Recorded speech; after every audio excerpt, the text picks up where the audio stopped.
Green veggie causes diabetes type 2 in millions. Did you know breaking research reveals there's a green veggie that worsens blood sugar levels? Find out which healthy veggie is silently making your diabetes type 2 a living hell.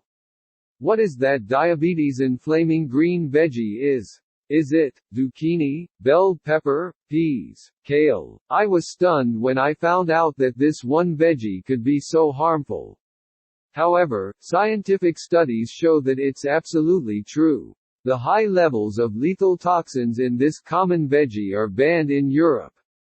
Yet when they accumulate in your body, they attack the pancreas and liver, and making it impossible to regulate your blood sugar.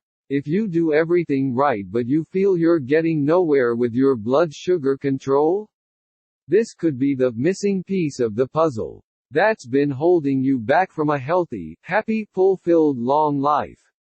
Check link in video description to find that one common veggie that's raising your blood sugar levels. Discover the one common veggie to avoid that spikes your blood sugar levels.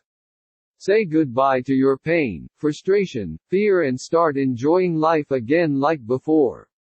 Visit link in video description to find out what this diabetes inflaming green veggie is. To your good